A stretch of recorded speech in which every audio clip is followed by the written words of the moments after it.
إن الحمد لله نحمده ونستعينه ونستغفره ونؤمن به ونتوكل عليه ونعوذ بالله من شرور أنفسنا ومن سيئات أعمالنا من يهده الله فلا مضل له ومن يضلله فلا هادي له وأشهد أن لا إله إلا الله وحده لا شريك له وأشهد أن محمدا عبده ورسوله أما بعد فإن خير الحديث كتاب الله وخير الهدي هدي محمد صلى الله عليه وسلم وشر الأمور محدثاتها وكل محدثة بدعة وكل بدعة ضلالة وكل ضلالة في النار. فأعوذ بالله السميع العليم من الشيطان الرجيم. بسم الله الرحمن الرحيم. وتفقد الطير فقال ما لي أرى الهدهد أم كان من الغائبين. سب قسم کی تعریفات توصیفات کی بریائی و بڑائی اس وحدہ لا شریک خالق کائنات مالک ارض و سما کے لیے ہے جس نے ہمیں اور آپ کو پیدا کیا. بعدہ درود و سلام محمد مجتبی محمد مصطفیٰ رہبر انسانیت فخر موجودات محمد عربی صلی اللہ علیہ وسلم پر. خطبہ مسنونہ کے بعد اس آیت کریمہ کو میں نے پڑھا. وہ آیت کریمہ سورۃ النمل سے ہے. دیکھیے اللہ تبارک و تعالیٰ نے کلام پاک کے اندر کئی ایک نبی اور رسولوں کے قصے اور واقعات کو بیان فرمایا ہے.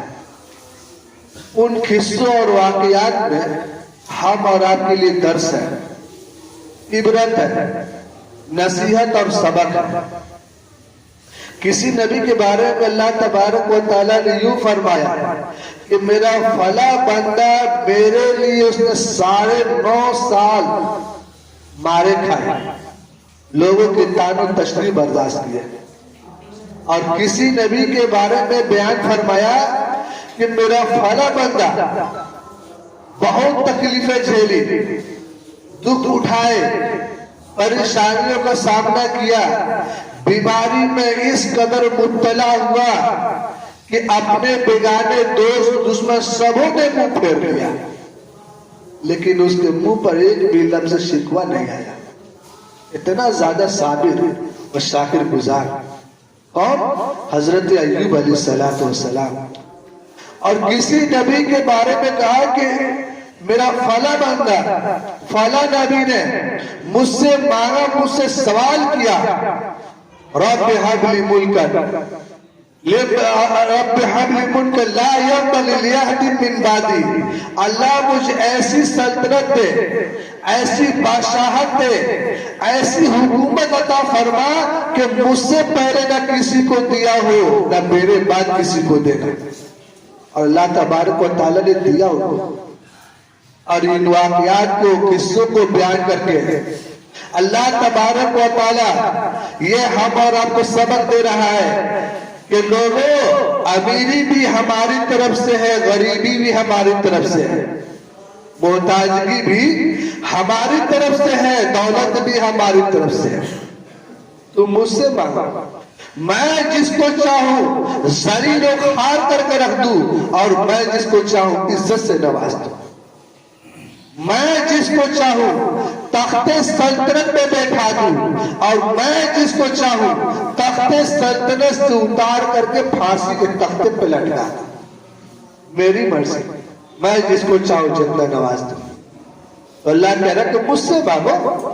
جس طرح نبیوں نے, رسولوں نے, پیغمبروں نے سوال کیا مجھ سے, تم بھی مجھ سے سوال کرو, مجھ سے فریاد کرو. ہم تمہارے سوال کا جواب دینے والے ہیں. ہم تمہاری محتاجگی کو, فقر و فاقہ کو, تنگدستی کو دور کرنے والے ہیں. حضرت سلیمان علیہ السلام سوال کرتے اللہ ایسی بادشاہ رب حب لی ملکن لا ينبغي لأحد من بعدی, ایسی سلطنت دے کہ کسی کو ایسے بادشاہت نہ دیا ہو. اللہ تبارک و تعالیٰ نے دیا ایسی بادشاہت، ایسی سلطنت کہ نہ کسی نے ایسی بادشاہت کسی نے کی ہو اور نہ قیامت تک کسی کو ایسی بادشاہت مل سکتے ہیں۔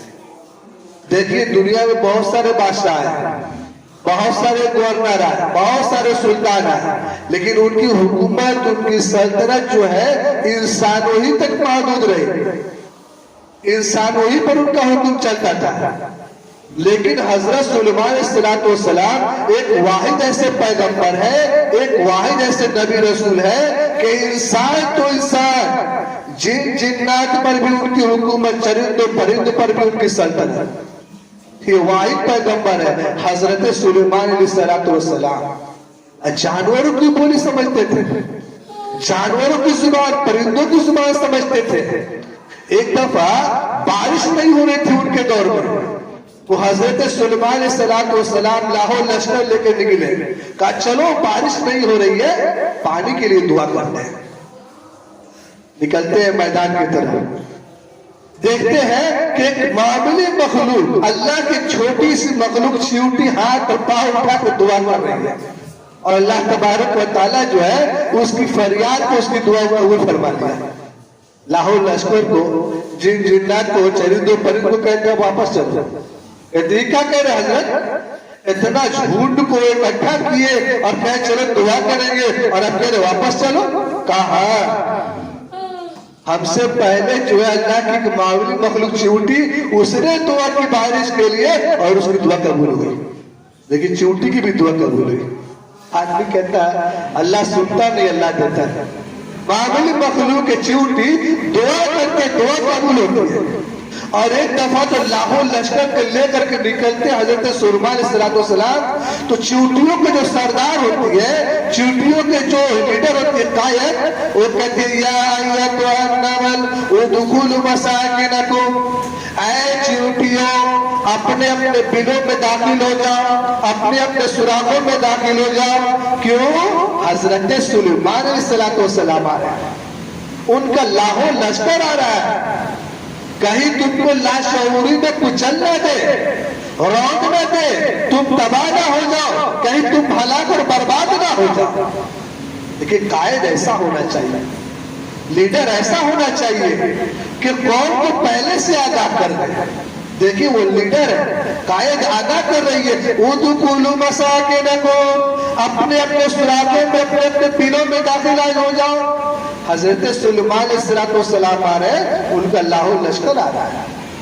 حضرت سلیمان علیہ السلام سنتے ہیں تو سواری سے اتر کر کے سر سجدے میں رکھ دیتے ہیں، کہتے ہیں اللہ واقعی تم نے بہت سارے ناز و نعمت سے ہمیں نوازا کہ چیونٹی کے معمولی مخلوق وہ بھی ہمارا ادب و احترام کر رہے ہیں۔ تیری نوازشوں کو اور تیری انعام و اکرام کو جتنا شکر ادا کیا جاتا ہے، اللہ شکر ادا کرتا ہے۔ ایک دن تو حضرت سلیمان علیہ السلام جو ہے جن جنات انسان چرندوں پرند کی حاضری لے رہے تھے، وہاں پر جو ہے ہدہد پرندہ گئے۔ حضرت سلیمان علیہ السلام کہتے ہیں ما لی لا اری الہدہد، یہ کیا بات ہے، ہدہد پرندہ کہاں چلا گیا، اس کو ہم دیکھ نہیں رہے، اگائے گئے۔ تو حضرت سلیمان علیہ السلام کہتے ہیں کہ معلوم ہوتا ہے کہیں دور نکل گیا ہے ہدہد پرندہ، تبھی اب تک وہ حاضر نہیں ہوا ہے۔ مالی لار الہدہد، یہاں پر دیکھیے ایک بات یہ بھی ہے غور طلب کہ حضرت سلیمان علیہ السلام جو ہے انسان تو انسان، جن جنات کے بھی بادشاہ ہے، چرند و پرند کے بھی بادشاہ ہے، نبی ہے، پیغمبر ہے، اتنے بڑے مقام کو پہنچے ہوئے اور چیونٹی ایک معمولی مخلوق ہے اس کی خبر رکھے ہوئے، اس کی خبر رکھے ہوئے۔ معلوم یہ ہوا، پتہ یہ چلا کہ گورنر، حاکم، قائد اور رہنما ایسا نہیں ہونا چاہیے کہ جو بڑوں پہ تو خوب نظر رکھے چھوٹوں کا خیال ہی نہ کرے، ہے کہ نہیں؟ جو امیروں پر، مالداروں پر خوب نظر رکھے، ان کا خوب خیال کرے، خوب خبر گیری کرے، اور غریبوں اور فقیروں کی طرف دھیان نہ دے۔ کیسا ہونا چاہیے ہمارا رب کا رعایا، ہمارا رب کا نگراں، ہمارا رب کا حاکم، ہمارا رب کا قائد، ہمارا رب کا رہنما کیسا ہونا چاہیے؟ حضرت سلیمان علیہ السلام کا، چھوٹوں پر بھی نظر رکھ رہے ہیں اور بڑوں پر بھی نظر رکھ رہے ہیں، امیروں پر بھی نظر ہے، غریبوں پر بھی نظر ہے، جن جنات پر بھی نظر ہے، معمولی پرندہ حدود پر بھی ہے۔ کہتے ہیں مالی لعر الحدود، کیا بات ہے کہ میں نہیں دیکھ پا رہا ہوں، مجھ سے کچھ بھول ہو گئی، مجھ سے کچھ لغزش ہو گئی، مجھ سے کچھ خطا ہو گئی کہ یہ نعمت چھن گئی۔ یہ بھی پتا چلا یہاں سے کہ کوئی نعمت چھن جائے تو خود پہلے اپنے آپ پہ غور کیجئے، ہم سے کیا خطا ہوئی، ہم سے کیا لغزش ہوئی، ہم سے کیا بھول ہوئی جو یہ نعمت چھن گئی۔ دوسرے کو کوسنے کے بجائے، دوسرے کو بولنے کے بجائے خود پہلے اپنے آپ کو ڈانٹیں، ہمارے اندر کیا ہوا، کیا لغزش ہوئی، کیا خطا ہوا۔ تو حضرت سلیمان علیہ السلام آگے کہتے ہیں ام کان من الغائبین، وہ غائب ہے، غائب ہے، بلا پوچھے گیا تو اس کے لیے خیریت ہے۔ لَأُعَذِّبَنَّهُ عَذَابًا شَدِيدًا، میں اسے سخت سے سخت عذاب دوں گا، اَوْ لَأَذْبَحَنَّهُ، یا تو میں اسے ذبح ہی کر ڈالوں گا، اَوْ لَا يَأْتِيَنِّي بِسُلْطَانٍ مُبِينٍ، یا تو کوئی خاص عذر بیان کرے، غائب ہونے کا کوئی خاص وجہ سبب بیان کرے۔ تو حضرت سلیمان علیہ السلام یہاں پر 3 باتیں کہیں۔ پہلی بات کہ سزا دینے کا جو طریقہ ہے وہ یہ ہے کہ سب سے پہلے سزا دینا چاہیے، کیوں؟ اس لیے کبھی کبھار آدمی کا جرم اتنا بڑا ہوتا ہے کہ صرف بات سے کام نہیں بنتا ہے، اس کو سزا دینی پڑتی ہے۔ تو کہا کہ سخت سے سخت سزا دی جائے، مجرم کے جرم واقعی سزا کے لائق ہے تو اس کو سزا دی جائے۔ اور پھر کہتے ہیں کہ کبھی جو ہے جرم کی جو ہے انتہا ہوتی ہے، یعنی حد کو پار کر جاتا ہے مجرم جرم کے اندر، تو کہتے ہیں اس کو صرف سزا دینے سے بات نہیں بنے گی، لَعَذْبَهُ، یعنی اس کو پھانسی کے تختے پہ لٹکایا جائے، اس کو قتل کر دیا جائے، اس کا خاتمہ کر دیا جائے، کہ اس کا جرم بے انتہا ہے۔ اگر اس کو سزا دے دی گئی تو پھر دوسرا مجرم وہاں کھڑا ہو جائے گا، اور لَعَذْبَهُ، یا تو میں اس کو ذبح کر دیا، اور لا یأتینی بسلطان مبین۔ اور تیسری بات کہہ رہے ہیں کہ جج کو، فیصل کو، امیر کو، امام کو سزا دینے سے پہلے ضروری ہے کہ پہلے مجرم کی بات کو سنے، یوں ہی کسی کو سزا نہیں سنا دی جائے، یوں ہی کسی کو پھانسی کے تختے پر نہ لٹکایا جائے، پہلے اس کی وجہ جانا جائے، سبب جانا جائے کہ کیوں اس نے یہ جرم انجام دیا، ہو سکے کوئی عذر ہو سکے کوئی خاص وجہ ہو سکے کوئی خاص سبب ہو، اور اس خاص سبب کی وجہ سے اس کی جان بچ جائے، تو پہلے اس کی بات کو سنی جائے۔ تو حضرت سلیمان علیہ السلام کہتے ہیں کہ کوئی خاص وجہ اور خاص سبب بیان کرے۔ ابھی یہ بات ہو ہی رہی تھی، کہیں رہے تھے فَمَكَثَ غَيْرَ بَعِيدٍ، قرآن کہتا ہے، اللہ تبارک و تعالیٰ فرماتے ہیں کہ تھوڑے ہی دیر میں حدود پرندہ حاضر ہوتا ہے۔ حضرت سلیمان علیہ السلام دیکھتے ہیں، پوچھتے، سوال کرتے ہیں کہ تم کہاں چلے گئے تھے؟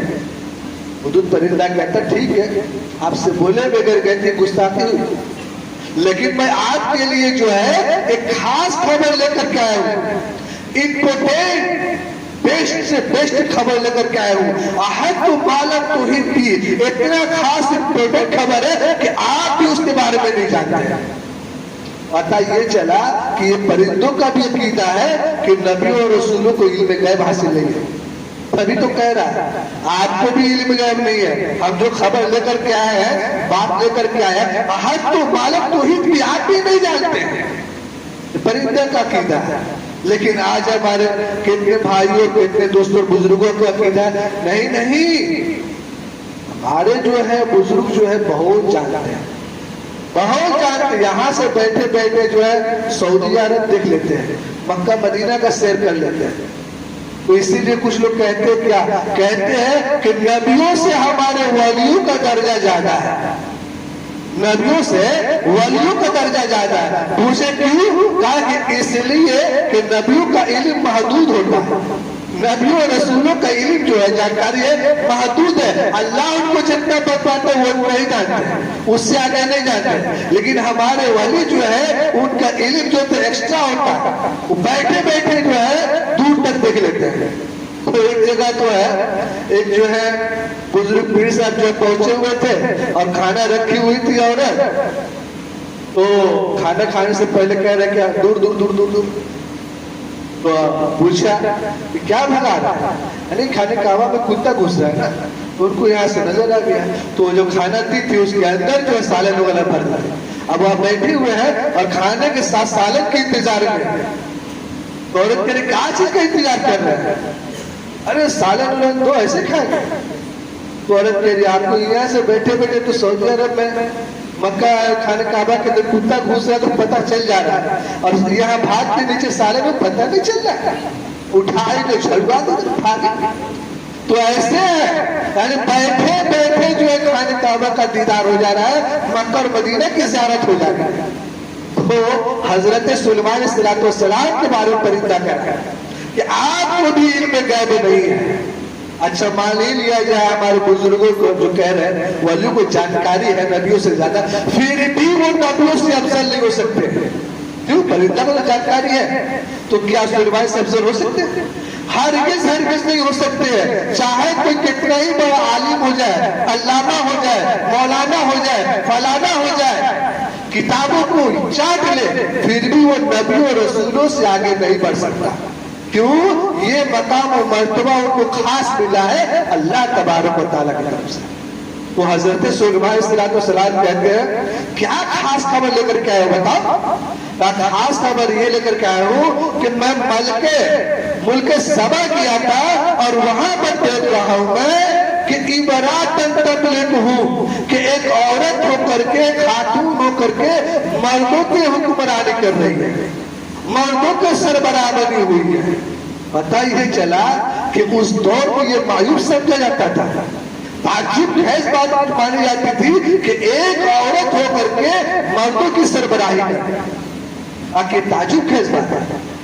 حضرت محمد رسول اللہ صلی اللہ علیہ وسلم نے بھی منع کیا کہ وہ قوم لا یفلح قوم، وہ قوم کبھی فلاح نہیں پا سکتی ہے وَلَّوْ أَمْرَهُ امراتن، جو اپنے باغ ڈور کو، جو قوم کے باغ ڈور کو کسی عورت کے ہاتھ میں دے دے، ایسے لوگ کبھی فلاح نہیں پا سکتے۔ تو حضرت سلیمان علیہ السلام کے دور میں بھی معیوب اور امت محمدیہ میں بھی سختی کے ساتھ منع کیا گیا ہے کہ عورت مردوں کی سربراہی نہیں کر سکتی، سیادت نہیں کر سکتی۔ تو کہا یہ تو تعجب خیز بات ہے، لیکن اس سے بھی زیادہ ایک تعجب خیز بات ہے۔ پرندہ کہہ رہا ہے کہ اس سے بھی زیادہ ایک تعجب خیز بات ہے کہ کیا تعجب خیز بات ہے؟ کہا کہ یسجدون من دون اللہ للشمس، کہا کہ ہم نے دیکھا کہ وہ اللہ تبارک و تعالیٰ کو چھوڑ کر سورج کی پوجا کر رہے ہیں، سورج کے سامنے جھک رہے ہیں، سورج کے سامنے رکوع کیے کر رہے ہیں، سورج کو حاجت رہو مشکل کچھ سمجھ بیٹھے۔ یہ اور حیرانی کی بات ہے، کیوں؟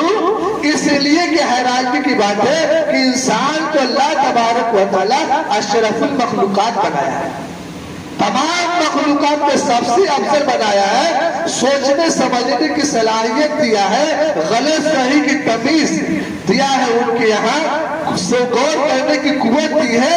اس کے باوجود یہ انسان جو ہے اپنے سے غیر افضل کے سامنے جھکے، اس سے بڑی حیرانی کی بات اور کیا ہو سکتی ہے؟ اس سے بڑی اور تعجب کی بات کیا ہو سکتی ہے کہ انسان کو اللہ تبارک و تعالیٰ صلاحیت ہے سوچنے سمجھنے کا، اس کے باوجود وہ توحید کے راستے کو چھوڑ کر شرک کے راستے پر چلے۔ یہ کون کہہ رہا ہے؟ پرندہ کہہ رہا ہے، لیکن یہیں پر اس کی تقریر ختم نہیں ہوئی۔ سورہ نمل اٹھا لیجیے گا، حدود پرندہ کی تقریر جو ہے یہی ختم نہیں۔ عالم علماء کی بہت تقریر سنے آپ لوگ، حدود پرندہ کی تقریر سنیے۔ وہ کہہ رہا ہے حدود پرندہ زین لہم اعمالہم، بات اصل یہ ہے کہ ان کو جو ہے نا شیطان جو ہے شرک اور کفر کا جو عمل کر رہے ہیں خوبصورت بنا کے پیش کیا ہے، خوبصورت سجا سوار کے پیش کیا ہے۔ آج جتنے لوگ خانقاہوں میں درگاہوں میں حاضری دیتے ہیں اسے عیب سمجھ کے نہیں، گناہ سمجھ کے نہیں کرتے ہیں، ثواب سمجھ کے کرتے ہیں۔ کیوں؟ اس لیے کہ شیطان نے ان عملوں کو مزین کر دیا ہے، خوبصورت بنا کے پیش کیا ہے، وہ لوگ کیے جا رہے ہیں اور کہہ رہے ہیں وہ صدہم عن السبیل، اور ان کو راہ سے پھیر دیا ہے۔ یہ ٹیڑھے راستے پہ چل چکے ہیں صحیح راستے کو چھوڑ کر۔ دیکھیے تقریر کر رہا ہے. اگر ہم کہتے ہیں کہ اگر چرند و پرند کو جانوروں کو زبان دی جائے تو سب سے پہلے ہم اور آپ کو توحید کے اوپر تقریر سنائے گا. توحید کے اوپر تقریر سنائے گا. یا ایھا الناس اعبدوا اللہ، اے لوگوں ایک اللہ کی عبادت کرو. تو سب سے پہلے ہم اور آپ کو شرک سے ڈرائیں گے اور توحید کی طرف بلائیں گے. توحید کی طرف. تو کہہ رہا ہے حدود پرندہ اللہ یسجد للہ، یہ لوگ اللہ تبارک و تعالیٰ کیوں نہیں سجدہ کرتے؟ اللہ تبارک و تعالیٰ کا کیوں نہیں سجدہ کرتے؟ جو زمین و آسمان کے راز کو جاننے والا ہے، جو من کی گہرائی کو جانتا ہے، دل کے بھیدوں کو جانتا ہے، اس کا سجدہ کیوں نہیں کرتے؟ یہاں پر دیکھیے ایک سوال ہے کہ یہ پرندہ جو ہے یہ بھی کہہ سکتا تھا کہ اس اللہ کی عبادت کیوں نہیں کرتے جس نے سارے جہاں کو بنایا، پیدا کیا، انسانوں کو بنایا، چاند کو بنایا، سورج کو بنایا. یہ کہہ سکتا تھا لیکن یہ نہیں کہا.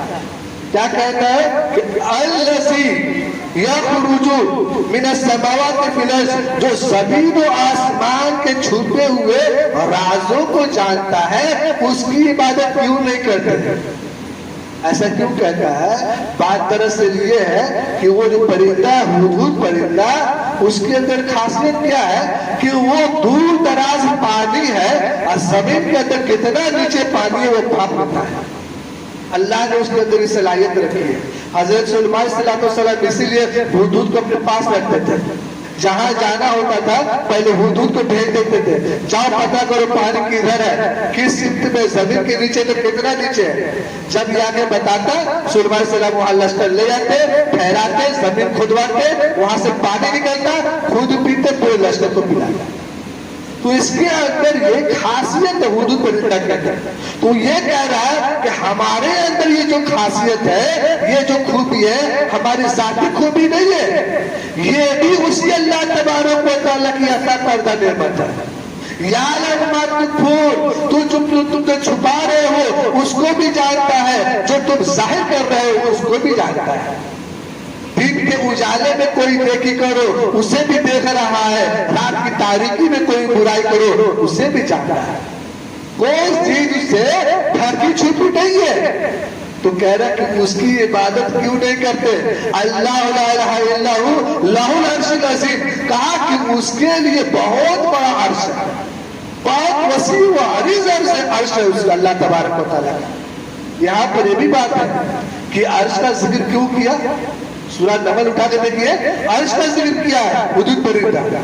عرش کا ذکر اس لیے کیا کہ وہ جب ملک سبا کیا تھا وہاں پر ملک سبا میں، تو دیکھا کہ جو بلقیس ہے وہاں کا جو رانی، اس کا جو تخت بہت شاندار، بہت وسیع، بہت عریض. تو کہتا ہے کہ دیکھو بلقیس کے پاس جو تخت ہے وہ تو ہے، لیکن اس کی تخت جو ہے اللہ کے عرش کے مقابلے میں کوئی حیثیت نہیں، کوئی حیثیت نہیں. اس لیے کہ اللہ تبارک و تعالیٰ کا جو عرش ہے وہ بہت وسیع ہے، عریض ہے، بڑا ہے، جس کو 8 مضبوط فرشتے اٹھائے ہوئے ہیں. 8 مضبوط فرشتے. تو کہتے ہیں حضرت سلیمان علیہ السلام کہتے ہیں تم اتنی ساری باتیں کہہ رہے ہو، اب ہم تمہاری تحقیق کریں گے. ہم تحقیق کریں گے. سننظر اصدقت من الکاذبین. اتنے لمبی تقریر کر رہے ہو، تحقیق کریں گے. پتہ یہ چلا کہ یہاں سے کہ ہم اور آپ کسی کی بات کو یوں ہی انکار نہیں کرتے، بلا تحقیق کے، بلا تفتیش کے. ہو سکے ہم جس کو جھوٹا سمجھ رہے وہ سچا، اس لیے انکار کرنے سے پہلے تحقیق ضروری ہے. اور کسی بھی بات کو تصدیق بھی نہیں کر سکتے چاہے کوئی بھی ہو جب تک کہ اس کی تحقیق نہ کرے. ہو سکے سامنے والے چرب زبان بولنے میں ماہر ہو، اپنی بات منوا لے، تو اس کی بات کو پہلے تحقیق کیجئے تب مانیے. تو حضرت سلیمان علیہ السلام نے کہا ہم تحقیق کریں گے. کہا کیسے تحقیق کریں گے؟ لیٹر لکھا اِنَّهُ مِن سُلَيْمَانَ بسم اللہ الرحمن الرحیم، لیٹر لکھ کر کے لٹکا دیا کر دیا. ہدہد کو دے دیا. کہا جاؤ. ہدہد پرندہ جاتا کہتا دیکھو وہاں جب جانا نا تو وہی سر پہ سوار مت رہنا، لیٹر دے کر کے، خط دے کر کے تھوڑا دور ہٹ کے کھڑا رہنا. یہ ادب دے رہے ہیں. حضرت سلیمان علیہ السلام. کیوں؟ اس لیے کہ جب آدمی کام میں بیزی ہے، مصروف ہے، اور آپ وہی کھڑے ہو جائیں تو کام میں دقت ہوتی ہے، گھٹن ہوتی ہے. ادب کا طریقہ ہے کہ کام دے دیے، اس کو بول دیے، تھوڑا ہٹ جائے، اس کو کرنے دیجیے. تو وہی حضرت سلیمان علیہ السلام بولے کہ ایک لیڈر دے کے وہی مت کھڑے رہ جانا، تھوڑا ہٹ جانا، دور رہنا، دیکھنا یہ لوگ کیا کر رہے ہیں. تو اب بلقیس جو ہے لیٹر پڑھتی ہے اور رعایا کو بلاتی ہے. قالت یا ایھا الملأ افتونی، اے میرے درباریوں، وزیروں، مشیروں، پارلیمنٹ کے ممبرانوں، حاضر ہو جاؤ، میرے پاس یہ پیغام ہے، اس میں یہ لکھا ہے. تو تم لوگ کیا کہہ رہے ہو؟ تم سب کی کیا رائے ہے؟ کیا مشورہ ہے؟ تو جو سپاہی ہوتے ہیں نا، موٹے دماغ کے بھی ہوتے ہیں، کچھ طاقت کے نشے میں آدمی جو ہے چور رہتا ہے، گھمنڈ میں کبھی کبھی غلط قدم اٹھا لیتا ہے، غلط فیصلہ کر لیتا ہے، طاقت اور جوانی کے نشے میں، دولت کے نشے میں. تو انہوں نے کیا کہا؟ آپ ڈر گئی؟ نحن اولو باس شدید، بہت طاقتور ہے، اینٹ سے اینٹ بجا دیں گے، حالت خراب کر دیں گے. حضرت سلیمان علیہ السلام کے اور ان کے لشکر کو رگڑ کے رکھ دیں گے، پیس کر کے رکھ دیں گے. حضرت بلقیس جو ہے، دیکھیں بہت معقول بات بولی. قرآن میں اللہ تعالیٰ نے ان کی تعریف کی ہے، کہتی ہے بلقیس تم لڑنے جھگڑنے کی بات کر رہے ہو، ہم تو تم سے الگ امید کیے تھے کہ تم بیٹھ کے صلاح مشورہ کی بات کرو گے، تم لڑنے جھگڑنے پوتا رہے ہو. جانتے ہو لڑنے جھگڑنے میں نقصان کے سوا کچھ نہیں ہوتا، کچھ فائدہ نہیں ہوتا ہے. اور جب دو بادشاہ ٹکراتے ہیں، لڑتے ہیں، جھگڑتے ہیں، تو جتنا بادشاہوں کو نہیں ہوتا اس سے زیادہ شہریوں کو ہوتا ہے، اس سے زیادہ علاقے کے لوگ ہوتا ہے. بچے یتیم ہو جاتے ہیں، عورتیں بیوہ ہو جاتی ہے، گھر مکان تباہ برباد ہوتے رہ جاتے ہیں. اس لیے تم لڑنے کی بات مت کرو، پہلے ہم لوگ دیکھتے ہیں. اب حضرت بلقیس جو ہے کہا چلو ہم دیکھتے ہیں، تھوڑا سا ہم لوگ کو ٹائم دیں گے، تھوڑا سا اسٹوری تھوڑا سا رہ گیا ہے. حضرت بلقیس جو کہتی ہے کہ چلو ہم دیکھتے ہیں سلیمان علیہ السلام کے پاس اور کیا ماحول ہے وہاں کا. وہ بہت ابھی راستے ہی میں ہے، تب تک حضرت سلیمان علیہ السلام جو ہے جن جنات کو لے کر کے میٹنگ بیٹھا لیتے ہیں کہ دیکھو بلقیس آ رہی ہے اور اس کی تخت کی ضرورت ہے، کون ہے جو بلقیس کے تخت کو لائے. تو کوئی کہتا ہے آدھے گھنٹے میں لائیں گے، کوئی کہتے ہیں 1 گھنٹے میں لائیں گے، کوئی کہتا ہے کہ مجلس ختم ہوتے تک لائیں گے. ایک آدمی جس کو اللہ تبارک و تعالیٰ خاص علم سے نوازا تھا، اس نے کہا ہم تو پلک جھپکتے ہی لاتے. آج کے ٹیکنالوجی، سائنس سب پھر اس کے ساتھ کہا ہم پلک جھپکتے ہی بلقیس کے تخت کو لاتے. اتنا کون انتظار کرے گا؟ آدھا گھنٹہ 1 گھنٹہ ہم انتظار کرنے نہیں دیں گے. کہا ایسا کہا ایسا، اور پلک جھپکتے ہی وہ واقعی اللہ کا نام لیا اور حاضر ہو گیا. تو حضرت سلیمان علیہ السلام نے کہا ھذا من فضل ربی، اور راتوں رات محل تیار کرائے، خوبصورت عمارت، اتنا خوبصورت عمارت کہ جب بلقیس آتی ہے، حاضر ہوتی ہے اور عمارت میں داخل ہوتی ہے تو کپڑا اٹھانے لگتی ہے. قرآن میں ہے کہ کپڑا اٹھانے لگتی ہے، وہ سوچتی ہے کہ پانی تیر رہا ہے فرش پر. حضرت سلیمان علیہ السلام کہتے اس کی ضرورت نہیں، یہ تو شیشہ ہے جس کو آپ پانی تصور کر رہے ہیں. اندازہ لگائیے کہ ان دنوں میں کتنا شاندار بنائے ہوں گے عمارت، کتنا خوبصورت بنائے ہوں گے کہ سامنے دیکھنے والا سمجھ رہا ہے کہ وہ پانی ہے، شیشہ نہیں فرش. کہتے سلیمان علیہ السلام کہتے یہ فرش ہے اور آپ اللہ کا نام لے کر بہترین انداز سے داخل ہو جائیے، اچھے طریقے سے داخل ہو جائیے. جب داخل ہوتی ہے تو سامنے تخت موجود ہے، سامنے تخت موجود ہے. حضرت سلیمان علیہ السلام پوچھتے یہ آپ کا تخت ہے؟ وہ بول نہیں پا رہی، کہہ رہے کہ لگ رہا وہی ہے، لیکن یقین کے ساتھ نہیں بول پا رہی ہے کہ یہ میرا تخت ہے. کیوں؟ اس لیے کو سوچ رہے کہ ہم تو ابھی آئی ہیں، ہم سے پہلے تخت کیسے آ جائے گا. تو تخت بھی منگا اور اس میں کچھ ہیرے جواہرات بھی فٹ کر دیتے. جب اس طرح سے جو اہتمام دیکھی، انتظام دیکھی اور بلڈنگ کی خوبصورتی دیکھی اور جو ہے لاہور لشکر کی طاقت اور قوت کو دیکھی تو کہے کہ واقعی اللہ کی طرف سے آپ کو اللہ نے گفٹ دیا، انعام دیا ہے، اور ہم بت پرستی چھوڑ کر کے، سورج کی پوجا چھوڑ کر کے اللہ کی عبادت ماننے کے لیے تیار ہے. ہم اسلام میں داخل ہونے کے لیے تیار ہیں، مسلمان ہونے کے لیے تیار ہیں. تو یہ حضرت سلیمان علیہ السلام کا مختصر طور پر میں نے واقعہ پیش کیا ہے. اللہ تبارک و تعالیٰ ان کے واقعات کو پڑھنے اور دوسروں کو ان سے کیا کیا سبق ملتا ہے بتانے اور اس پر عمل کرنے کی توفیق عطا فرمائے. آمین و آخر دعوانا.